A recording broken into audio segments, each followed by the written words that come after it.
이 시간 우리에게 주시는 하나님의 말씀 함께 보시겠습니다. 신약 성경 마태복음 5장 1절서부터 4절까지 말씀이 되겠습니다. 마태복음 5장 1절서부터 4절까지 말씀입니다.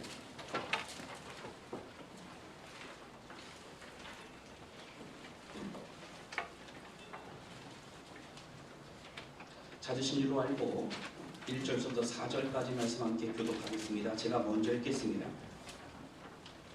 예수께서 무리를 보시고 산에 올라가 앉으시니 제자들이 나온지라. 입을 열어 가르쳐 이르시되 심령이 가난한 자는 복이 있나니 천국이 그들의 것이며 애통하는 자는 복이 있나니 그들이 위로를 받을 것이며. 아멘. 할렐루야. 아멘. 지난 한 주간 주님의 은혜 가운데 지내셨습니까? 아멘. 특별히 가족의 달인 5월을 맞이해서 오랜만에 또 가족들과 함께하는 그런 자녀들과 함께하는 시간들도 아마 가졌을 것이라고 생각을 하게 됩니다. 가정들도 사실은 떨어져 있는 부모님을 향하여 나아가는 가정들도 있었습니다. 또 전화 연락을 드리고 또 함께 식사하는 그런 가정들도 있었을 줄로 압니다.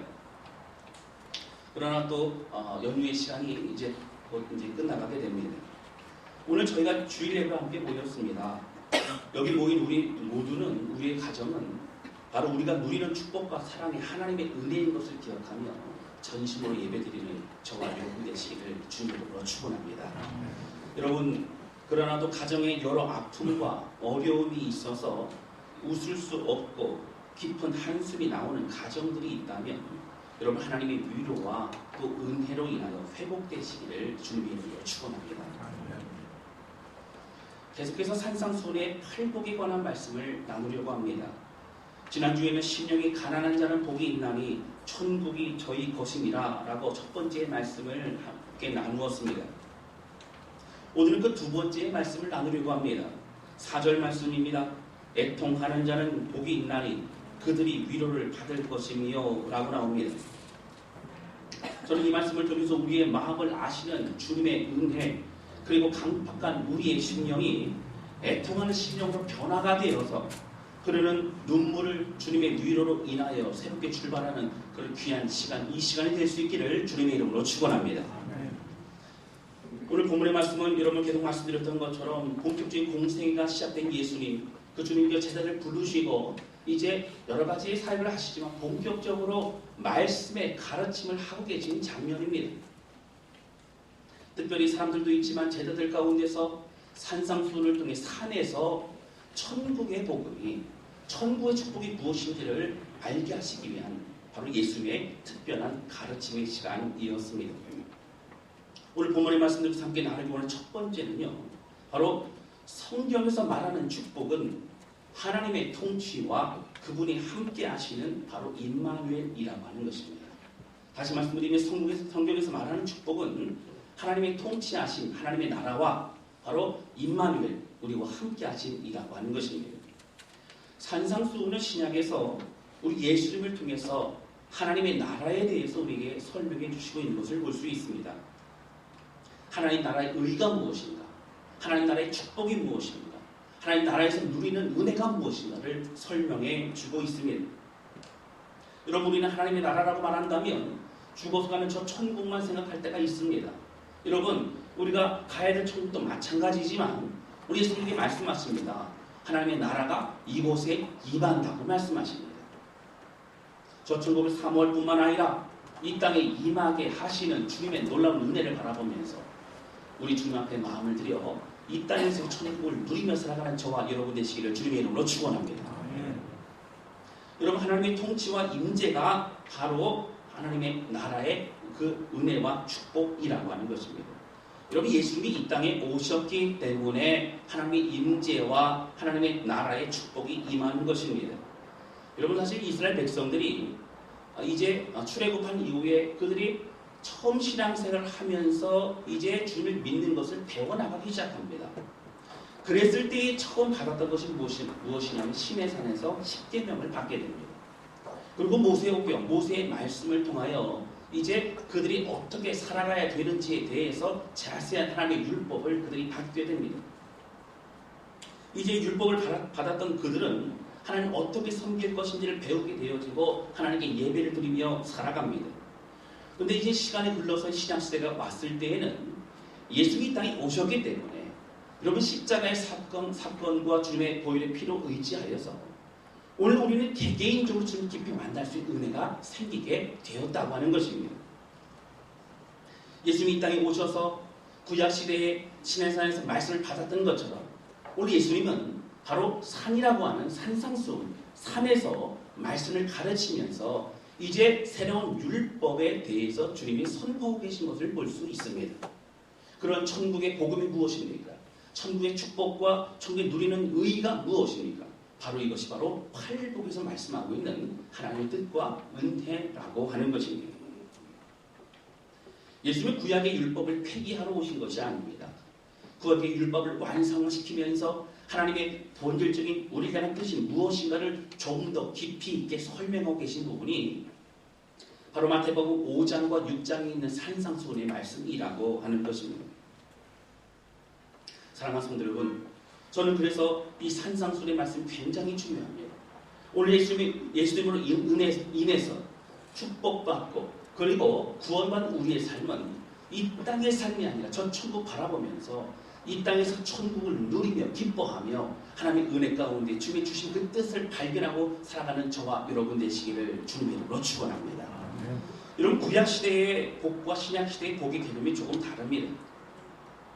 여러분 많은 사람들이 얘기하기를 구약시대는 눈에 보이는 자녀의 축복, 물질의 축복, 또 여러 가지의 그런 축복을 하나님이 말씀하신다고 그렇게 말하는 사람들이 있습니다. 여러분 맞습니다. 그런 축복도 하나님이 말씀하십니다. 아브라함에게도 주님 말씀하실 때에 내가 본토지적 아비의 집을 떠나 내가 내게 지시할 땅으로 가라. 여러분 그것을 출발한 이유에는 무엇이라고요? 내 후손을 통하여 땅에 모리알고 하늘에 별들과 같이 그렇게 수많은 후손들로 내가 너희를 번성하리라 주님 약속하십니다. 여러분 당시 자손들의 축복은 대단한 축복입니다. 가장 목마른 축복입니다. 원하는 축복입니다. 여러분 그렇다고 구약시대의 축복은 뭐든지 눈에 보이는 축복이요 물질 축복을 말하는 것은 아닙니다. 근본적으로 여러분 구약시대 축복 또한 동일한 것은 하나님이 이 땅에 우리와 함께 하시고 우리를 책임지시고 내가 너희의 하나님이 된다고 말씀하시는 임마누엘의 축복이라고 하는 것입니다. 그러나 구약과 신약은 조금 다릅니다. 구약은 공동체적으로 하나님이 임하셨습니다. 이스라엘 백성들이 죄성이 있기 때문에 하나님께 가까이 갈 수 없습니다. 그래서 이제 그들에게는 제사장이라고 하는 직분을 통하여 하나님을 만나게 하셨습니다. 그리고 선제를 통하여 말씀을 선포케 하셨습니다. 왕을 통하여 통치케 하셨습니다.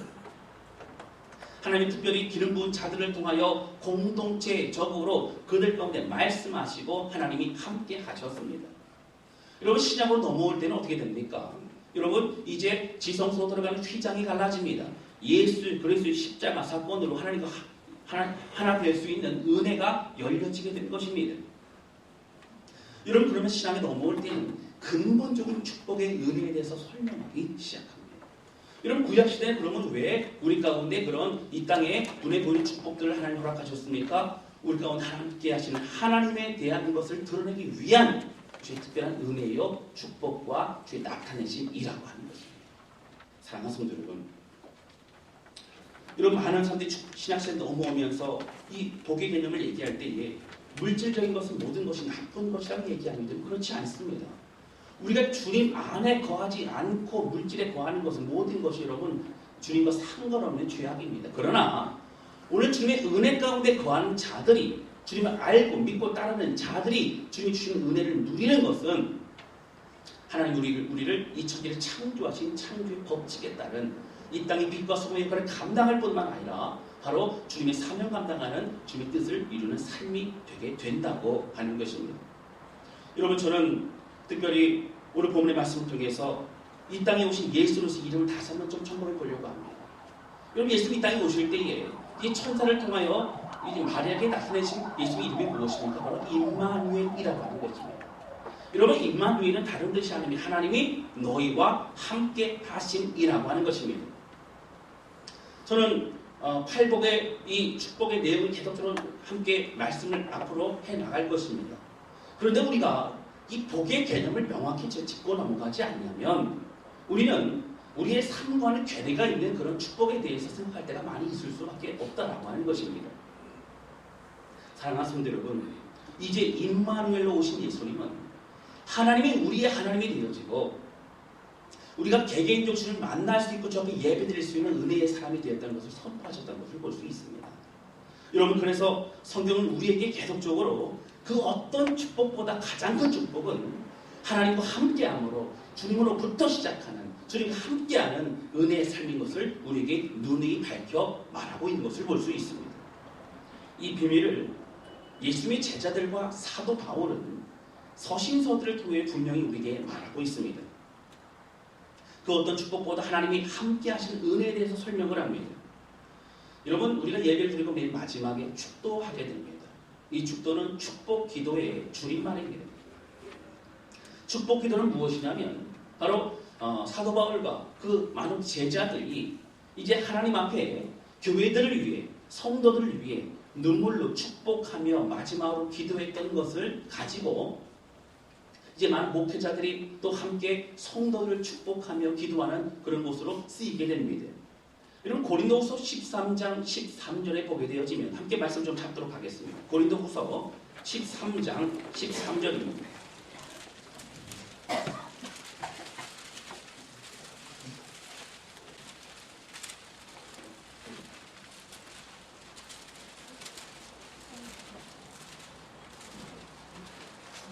고린도후서 13장 13절은 고린도 교회에 보낸 두 번째 편지 고린도후서를 통하여서 이제 모든 권면과 또 모든 것을 말한 이후에 가장 마지막에 사도 바울이 고린도 교회에 축복하며 기도하는 장면입니다.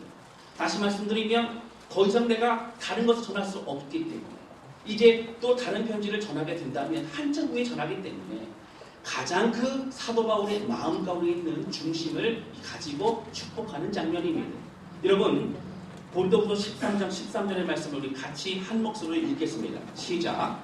주 예수 그리스도의 은혜와 하나님의 사랑과 성령의 교통하심이 너희 우리와 함께 있을지어다.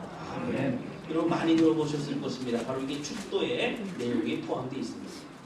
여러분, 사도 바울뿐만 아니라 많은 예수님의 제자들이 서신서를 통하여 계속적으로 말하고 있는 그 축복의 내용이 무엇입니까? 오늘 본문의 말씀을 제가 좀 풀어 설명드리면 첫 번째 이것입니다. 주 예수 그리스도의 은혜가 넘치기를 바란다는 기도의 제목입니다. 여러분, 우리가 어떤 축복보다도 예수 그리스도를 은혜를 깨닫는 축복이 가장 큰 축복인 줄로 믿습니다. 네. 은혜 때문에 출발하는 겁니다. 주님의 나를 향한 사랑을 깨닫는 것 때문에 출발하는 겁니다. 바로 이 은혜는 십자가 사건서부터 출발하게 됩니다. 사랑하는 성도 여러분, 우리가 아무리 봉사하고 아무리 섬기고 아무리 열심히 말씀 따른다 하여도 내가 예수 그리스도의 십자가 사건이 나의 사건이요 나를 위한 주님의 사랑인 것을 깨닫지 못한다면 그 모든 건 주님과 상관없는 우리의 삶이 될 수밖에 없다라고 하는 것입니다. 사랑하는 성도 여러분, 내가 무엇이 간데 예수님이 나에게 오셨습니까? 내가 무엇이 간데 나에게 임마누엘로 함께 하십니까? 여러분, 이 사실을 기억하며 그 축복을 누리고 또 함께 나누는 저와 여러분 되시기를 주님의 이름으로 축원합니다. 그럼 두 번째 뭐라고 합니까? 바로 하나님의 사랑과 라고 나옵니다. 여러분, 독생자 예수 자기의 아들을 주시기까지 하는 주님의 사랑, 주님의 마음이 무엇인가 그걸 깨달아야 됩니다. 여러분, 주님은요 가장 귀한 아들보다도 우리를 더 사랑하셨습니다. 아들을 희생하시기까지 우리를 포기할 수 없었습니다. 우리가 얼마나 그 사랑으로 인하여 우리가 존귀한 존재를 깨닫게 되는 그런 시간이 되시기를 주님의 이름으로 축원합니다. 은혜를 알 때에, 하나님의 사랑을 알 때에 우리는 그 어떤 것과도 비교할 수 없는 축복과 은혜의 삶을 누리게 된다라고 하는 것입니다. 여러분, 세 번째 이렇게 나옵니다. 성령의 교통하심이라고 나옵니다. 여러분, 교통하심이 무엇입니까?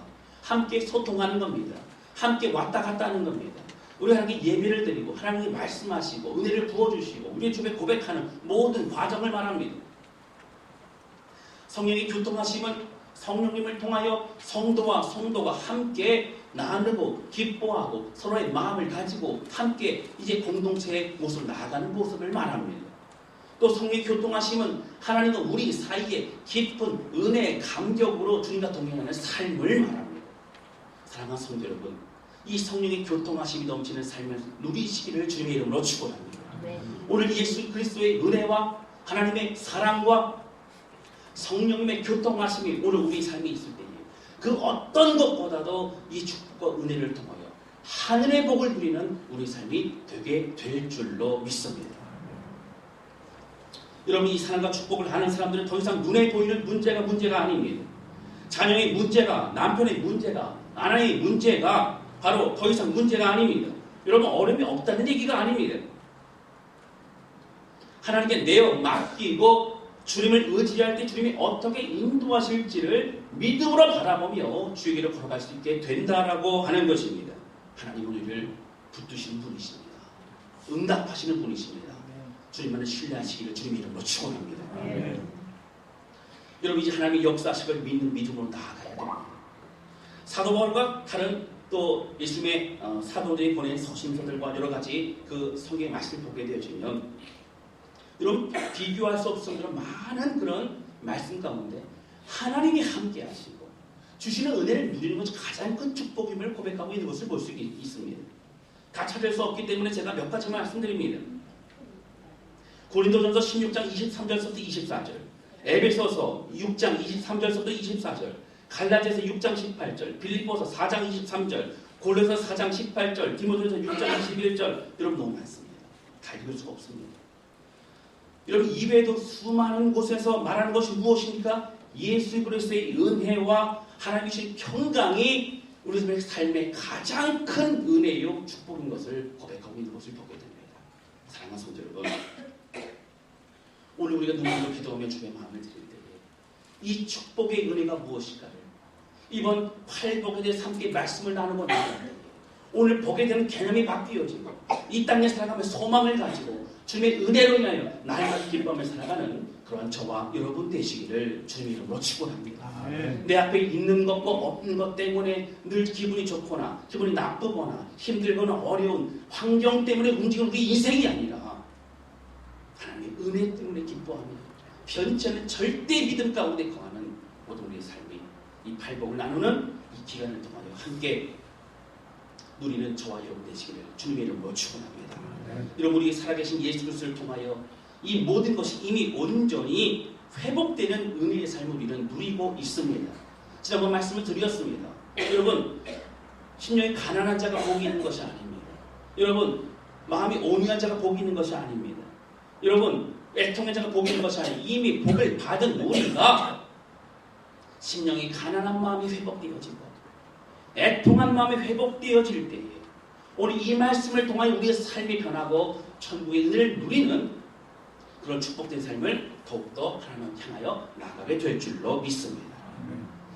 여러분, 두 번째 함께 나누기 원하는 것은 애통은 심령이 가난한 자가 흘리는 눈물이라고 하는 것입니다. 다시 한번 말씀드립니다. 애통은 무엇입니까? 심령이 가난한 자가 흘리는 눈물입니다. 저는 어릴 때 했던 TV 프로그램이 기억이 납니다. 웃으면 복이 와요입니다. 한국 사람들 스스로의 마음을 잘 표현하지 못한다고 합니다. 여러분, 제가 동남아도 가보니까 사실 얼굴로 표현을 많이 합니다. 미국 사람들 보시면 인터뷰할 때 보면요, 같이 저희도 표정이 나오고 왔다 갔다 이렇게 움직이지 않습니까? 왜 그럴까요? 표정으로 이미 마음이 이게 드러나고 표현하고 있다고 하는 것입니다. 우리나라 사람들은요, 표정으로 뭔가 드러나면요, 과묵하지 못하고 가볍고 이렇게 생각합니다. 사실은 그러나 그렇게 표현하지 못한다는 것은 우리나라 역사가 그렇습니다. 6.25와 또 일제시대와 또 많은 그런 어려움의 고난의 시간이 있었기 때문에 내 안에 있는 것을 표현하게 되면 혹시 우리 가족이 다치면 어떡하나. 여러분, 캄보디아라는 곳을 가도요, 베트남 중부지방도 마찬가지입니다. 표정이 별로 없습니다. 여러분, 내전과 가족들의 여러 가지 어려움 가운데, 고통 가운데 내가 말 한마디 잘못하면 내 가족이 죽게 되는 여러 가지 상황들을 발견한 그들은 표정으로 드러나지 않습니다. 웃지 않습니다. 그러나 우리는 웃는 것을 기대하기도 합니다. 저는 어릴 때부터 남자는 태어나서 3번만 울 수 있다는 말을 늘 들어왔습니다. 지금은 그런 얘기를 안 하는 것만 같습니다. 그때 기억나는 것은 태어날 때 울고, 부모님이 돌아가셨을 때 울고, 제가 세 번째가 기억이 안 나서 인터넷 열심히 찾았습니다. 그런데 보니까 각양도 좀 다릅니다. 나라가 망했을 때 운다는 얘기도 있고 여자친구가 배신했을 때 운다는 얘기도 있고 뭐 여러 가지 해석이 많이 있습니다. 어쨌든 남자들은 어떻게 해요? 눈물을 흘리지 말아야 된다는 겁니다. 늘 자신의 마음을 감추고 강건하게 살아야 된다는 것입니다. 여러분 사실 그렇지 않다는 것은 아내 되신 분들은 잘 아실 것입니다. 제가 군대에 가서 처음 신병교육대에서 훈련을 받을 때 일입니다. 여러분 그 신병교육대 훈련 기간 중에 제일 힘든 것이 바로 유격 기간입니다. 유격 훈련을 받는 거 굉장히 힘들죠. 아침 새벽부터 시작돼서 이제 해가 지는 늦게까지 이제 힘든 계속적인 훈련을 받습니다.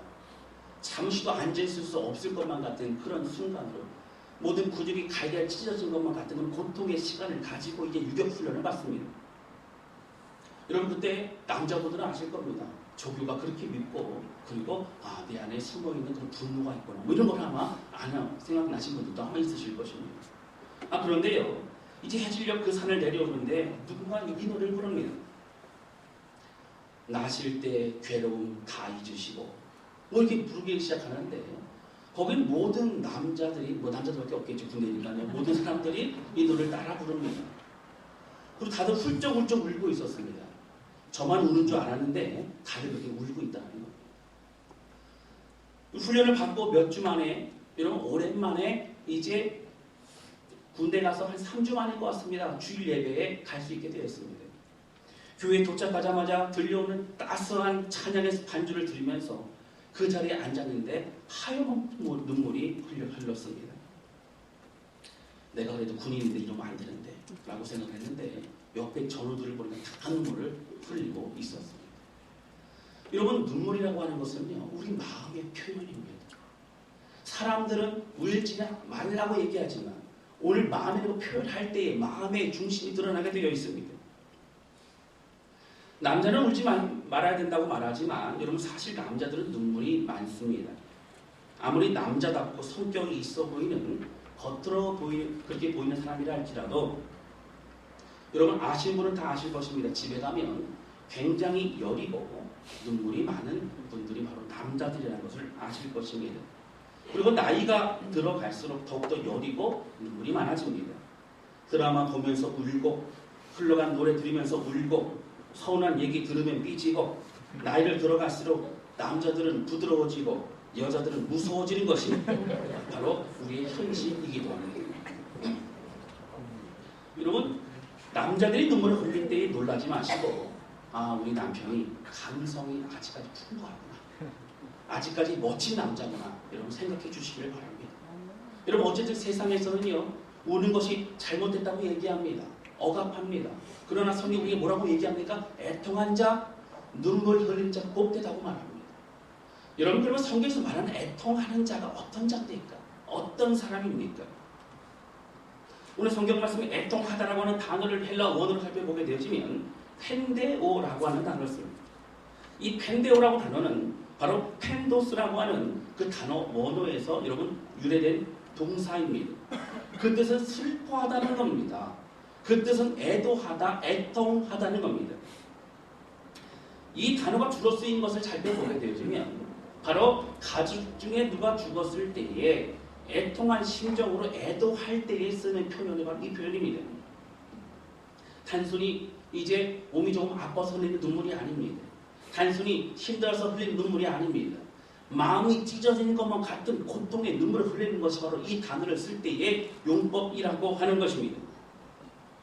사실 성경에서 애통한 자라고 하는 이 모든 것들은 그렇게 쓰여졌습니다. 성경의 전반적으로 단어는 애통은 무엇입니까? 여러분 우리에게 애통하는 자가 복되도록 말씀하시는 애통하는 자는 어떤 자입니까? 여러분 첫 번째는요 자신의 죄에 대해서 눈물을 흘릴 수 있는 자가 바로 애통한 자라고 하는 것입니다. 우리가 잘 아는 것처럼 다윗은 밧세바를 범한 이후에 그의 마음 가운데 나단 선지자가 지적했을 때 그는 통회하고 눈물을 흘립니다. 여러분 시편의 말씀들을 보게 되면 그 중에서도 여러분 눈물과 고통 가운데 내 침상이 내 눈물의 침상을 띄워나이다. 하나님의 우슬초리를 정결케 하시고 내 영을 주께 나를 버리지 마옵소서. 고백하는 구절들마다 회개하고 주 앞에 돌이키는 그런 고백을 주 앞에 드리고 있는 것을 볼 수 있습니다. 사랑하는 성도 여러분, 죄에 대한 고백은 여러분 애통과 찢어지는 아픔을 가지고 드리는 우리의 고백이 되어야 될 줄로 믿습니다. 여러분, 죄는 회개하는 것은 죄에 대한 후회가 아닙니다. 그렇게 할 걸, 하지 말 걸 이라고는 후회가 아닙니다. 애통함으로 돌이키는 삶을 말합니다. 다윗은 그렇게 했습니다. 그리고 용서받았습니다. 그리고 하나님의 은혜의 삶을 누릴 수 있었습니다. 성경에 많은 것을 보게 되어지면 돌이키는 이스라엘 백성들을 용서하시고 다시 이끌어주신 하나님의 은혜를 발견할 수가 있습니다. 사랑하는 성도 여러분, 오늘 우리의 마음 가운데 하나님을 깊이 만나고 보니 우리의 죄악을 깨닫게 하시는 성령님을 만나게 될 때에 우리는 숨겨진 우리의 죄악이 드러나게 됩니다. 전에는 생각하지 않았던, 전에는 당연시했던 모든 것들이 하나님 없이 살아갔던 우리의 죄악임을 깨닫게 됩니다. 우리의 욕심이 교만인 것을 깨닫게 됩니다. 그리고 미워했던 모든 것들이 드러나게 됩니다. 하나님이 이러한 자에게 하나님은 위로의 은혜로 함께 하십니다. 지나간 것들 기억하지 말라. 내가 너와 함께 하시겠다고 말씀하십니다. 사랑하는 성도 여러분, 오늘 본문의 말씀과 같이 애통한 자가 복이 있나니 그들이 하나님의 위로를 얻을 것입니다. 세상의 위로가 아닌 하나님의 위로를 얻고 하나님의 은혜로 인하여 회복되어지는 저와 여러분 되시기를 주님의 이름으로 축원합니다. 아멘. 우리가 비록 연약하고 부족하여도 하나님 우리를 통해 새 일을 행하겠다고 말씀하십니다. 그리고 죄악을 고백하는 그 사람을 통하여 주님은 하나님의 일을 이루어 가시게 된다는 것입니다. 바로 이것이 주님이 주는 위로입니다. 죄의 사함이 위로입니다. 다시 출발할 수 있는 기회 주심이 위로입니다. 하나님의 은혜가 위로인 것을 깨달으시기를 주님 이름으로 축원합니다. 아멘. 그리고 우리 자신의 죄악을 깨달았을 때 흘리는 눈물과 함께 여러분 영혼들을 향한 애통의 마음, 영혼들을 향한 눈물을 주님은 애통이라고 말씀하십니다. 성도들을 위해 내가 섬기는 사람들을 위해 교회를 위해서 흘리는 눈물이 바로 애통입니다. 직장에서 믿지 않는 그런 직장 동료들을 위해서 기도하는 것이 애통입니다. 신우회를 통해 또 여러 가지 만남을 통해 복음을 전하고 방황하는 그들의 삶을 위해 눈물로 기도하고 애쓰고 수고하는 것이 애통입니다. 여러분, 제가 가끔 마음이 곤고할 때나 목회자로서 내가 방향을 다시 찾고 싶을 때에 가끔 가는 곳이 있습니다. 바로 합정역 근처에 있는 선교사들의 무덤이 있는 양화진이라고 하는 곳입니다. 우리나라에서 사역하시던 외국 선교사들의 무덤과 그분들의 사연이 있는 곳입니다. 그곳에는 선교사들의 무덤도 있지만 한쪽에 보게 되어지면요, 선교사들의 자녀들의 무덤이 참 많이 있습니다. 한국에 와서 태어난 지 6개월 만에, 1년 만에 통독병과 여러 가지 어려움 때문에 목숨을 다한 그러한 애기 무덤들이 참 많이 있는 것을 볼 수 있습니다. 오늘 두 분을 좀 소개하려고 합니다. 많은 분이 계시지만 헐버트 선교사님이라는 분이 계십니다. 이분은 1893년도에 미국 북감리교 선교사로 파송되어 오셨습니다. 그리고 1907년도에 한국에서 일제를 통하여 쫓겨나시게 됩니다. 짧은 기간이지만 이분은 참 많은 일을 하십니다. 그 중에서도 이분은 이제 문서 사역을 많이 하시고 독립신문을 만들도록 도와주고 이제 독립운동을 체계적으로 할 수 있도록 돕는 역할을 합니다. YMCA를 설립하고 청년들의 이제 잠자고 있는 그 생각을 깨워주기 시작합니다. 여러분 잘 아시는 것처럼 이제 고종 황제와도 깊은 그런 관련이 있습니다. 여러분 특사로 이게 파견이 되어 몰래 어떻게 됩니까? 미국 시어도의 루즈벨트 대통령에게 도움을 청하기 위해 가는 특사 역할을 감당합니다. 그리고 네덜란드 헤이그에 있었던 만국 평화회의에서 이준등과 함께 그곳에서 이제 일본 일제치하의 부당함을 이제 알리는 역할을 감당하게 됩니다. 그리고 이런 여러 가지 사건들로 통하여 그는 이제 일본으로 말미암아 이제 쫓겨나게 됩니다. 그리고 그가요 40년이 넘는 이 세월이 지난 이후에 이승만 대통령을 통하여서 그는 한국으로 초청을 받습니다. 87세가 된 노인인 그가 이곳에 와서 이 땅에서 그가 잠시 있는 동안에 그는 결국 하나님의 부르심을 받고 열람 가운데 이제 소천하게 됩니다. 여러분 그의 무덤이 양화진에 있습니다. 여러분 근데 그가 이런 고백을 합니다. 여러분 사실 그가 이곳에 왔을 때에 1년 만에 자기의 아들이 죽습니다. 아들은 한국에 묻었습니다. 아들이 묻은 1년 만에 죽은 아들 옆에 그가 묻으면서 그가 고백했던 것을 그 묘비에 이름을 쓰게 됩니다. 그 내용을 보면 이렇게 나옵니다. 나는 웨스트민스터 성당보다도 한국 땅에 묻히기를 원하노라. 늘 한국을 갈망합니다. 한국의 영혼들이, 한국의 백성들이 하나님을 만날 수 있기만 한다면 내가 주는 것이 여러분 어렵지 않다는 겁니다. 나의 희생을 하나님께 드린다 할지라도 그렇게 되기를 원한다는 것입니다. 여러분 헐버튼 선교사님 마음 가운데 무엇이 있습니까? 애통함이 있습니다. 영을 향한 눈물이 있습니다. 하나님이여 나의 기도에 응답하여 주셔서 고백하는 눈물에 절절함이 있다고 하는 것입니다. 여러분 캔드릭이라고 하는 여자 선교사님 얘기를 좀 말씀드리고자 합니다. 그녀는 1907년도 9월에 이제 한국으로 파송되어 오게 됩니다. 황해도 개성에서 여학교 교사로 봉사하던 중에 이 여자 선교사님은 급성 맹장염으로 그는 세상을 떠나게 됩니다. 바로 이 25살의 젊은 나이로 떠나게 됩니다. 캔들이라고 하는 선교사님이 이곳에 한국에서 지낸 시간이 8개월밖에 되지 않습니다. 그러나 그가 사랑한 한국을 사랑한 그 마음은 8개월의 짧은 시간이었지만 절대한 심력을 가지고 한국을 위해 기도했던 눈물을 가진 그런 선교사님이셨습니다. 그를 이제 파송했던 그 선교 단체에게 보냈던 여러 가지 편지 내용 중 가운데 이런 내용이 있습니다. 나에게 천의 생명이 주어진다 해도 그 모두를 한국에 바치리라. 여러분 그래서 양화진에 있는 그의 묘비에는요 그의 글귀와 그의 마음을 담아서 묘에는 이렇게 쓰여 있습니다. 내게 줄 수 있는 천의 생명이 있다면 나는 그 1000번의 삶을 조선을 위해 바치겠습니다. 바로 캔드릭 선교사님의 그 마음이 담겨있다고 하는 것입니다. 사랑하는 성도 여러분, 왜 우리와 얼굴도 다르고 피부도 다르고 환경도 다른 그곳에는 사람들이 와서 왜 우리를 위해 눈물 흘리고 생명을 주고 싶어하고 그리고 이 땅을 위해 눈물로 기도합니다. 바로 하나님의 사랑과 주의 눈물이 있는 이곳이 자신의 열망이요 자신의 눈물이 되어졌기 때문에 그렇습니다. 오늘 애통이라고 하는 이 단어 자체는 가슴을 찢어지는 고통의 눈물이라고 제가 말씀드렸습니다. 사랑하는 성도 여러분, 오늘 우리의 메말라버린 눈물을 다시 주 앞에 드릴 수 있기를 주님 이름으로 축원합니다. 여러분 우리 안에 사라진 애통함이 다시 회복되어질 수 있기를 바랍니다. 하나님의 열망의 마음을 깨닫고 그 열망이 우리의 열망이 되어질 수 있기를 바랍니다. 우리의 죄악을 알게 되어지고 내가 얼마나 교만한 사람인지를 알게 되어지고 내 안에 숨겼던 것들이 드러남을 통하여 오늘 하나님 앞에 마음의 중심을 들이며 애통함으로 새롭게 출발하는 저와 여러분 되시기를 주님의 이름으로 축원합니다. 다른 영혼들 위해 흘릴 수 있는 눈물, 강팍해진 우리의 심령이 주님이여 회복되어져서 내가 섬기는 어린 영혼들을 위해서, 내가 섬기는 구역원들을 위해서, 내가 섬기는 옆에 있는 성도들을 위해서, 내가 섬기는 직장에 있는 동료들과 가정의 가족들을 위해 하나님이여 메말라버린 내 눈물이 새로워지기를 원합니다. 고백하며 애통으로 주의 마음을 드리면 저와 여러분 되시기를 주님의 이름으로 축원합니다. 오늘 본문의 말씀과 같이 애통한 자는 여러분 하나님의 위로를 받게 될 줄로 믿습니다. 세상의 위로 아닙니다. 비교할 수 없는 하나님 직접 주시는 위로하시는 응답의 역사하시고 함께하시고 이루어지는 주의 역사를 우리를 통하여 경험하는 놀라운 축복을 경험하게 하실 줄로 믿습니다. 말씀을 정리합니다. 여러분 첫 번째는 무슨 말씀 드렸습니까?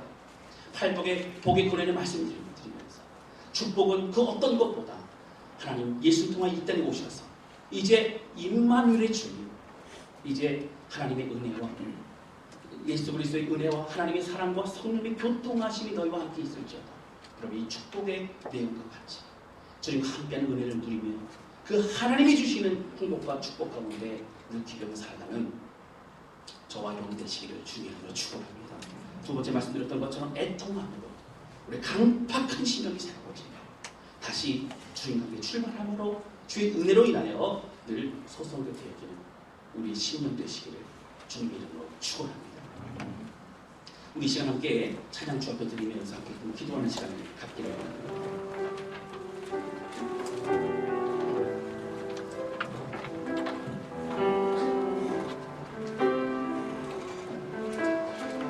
여러분 이 찬양은 우리가 또 많이 불렀던 찬양입니다. 십자가 그 사랑 멀리 떠나서 무너진 나의 삶 속에 잊혀진 주님의 돌 같은 내 마음 어루만지사 다시 일으켜 세우신 주를 사랑합니다. 여러분, 우리의 마음이 돌 같은 마음이 되어져 버렸고요. 우리가 강팍해져 버려요. 눈물이 맺어